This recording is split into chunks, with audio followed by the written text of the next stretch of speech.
The Los Angeles Rams are preparing for life without star wide receiver Puka Nacua for at least the next 4 weeks. The earliest Puka could return is Week 7, after the Rams' Week 6 bye, but the latest reports are suggesting Puka could be out for even longer than that. While we await more updates on Puka moving forward, we already know what to do with Cooper Kupp. He's a locked and loaded wide receiver 1 with week-winning upside for as long as Puka is out. You're not taking him out of your lineup for any reason whatsoever. But what about the ancillary options in this offense? Surely by now, DeMarcus Robinson and Tyler Johnson are rostered in most 12-team leagues. You might even face a situation where they could be options for your starting lineup as soon as this Sunday against the Arizona Cardinals. Arizona doesn't have a great defense, and it's possible Kupp isn't the only viable Rams pass catcher in Week 2. The question, of course, is who might that be? Robinson had won the wide receiver 3 role pretty much outright dating back to his play to end 2023. From weeks 13 to 17 last year, he cleared 40 yards receiving in every game. That includes an 82-yard game, a 92-yard game, and 4 touchdowns over that entire span. Robinson played 92% of the snaps against Detroit in Week 1, so he was a regular going into the game before Puka's injury. He finished with 4 catches for 42 yards on 7 targets, which tied for second on the team. Of course, the guy he tied with is the other piece of this puzzle, Tyler Johnson. Johnson has been off the radar for a bit. He only got into 3 games combined across the 2022 and 2023 seasons before signing a futures contract with the Rams this offseason. Once Puka went down, Johnson stepped in, playing 65% of the team snaps and corralling 5 catches for 79 yards.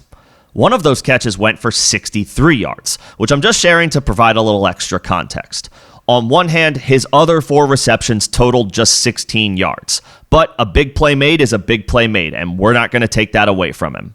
Now Johnson figures to play a full-time role as the team navigates the coming weeks. If the depth chart is any indication, Johnson is ahead of Tutu Atwell and rookie Jordan Whittington in the rotation. The other piece here we can't ignore is Colby Parkinson, who joined the team in free agency. Parkinson is the team's clear top option at tight end after playing 88% of the team's snaps. He finished with 4 catches for 47 yards on 5 targets. He's never had more than 25 catches in a season, but appears on pace to smash that number with Tyler Higbee still on the PUP list and not yet close to a return. So, what to do with these options if you have them on your team? I would say Robinson has flex appeal this week as a guy who was already expected to be a regular contributor.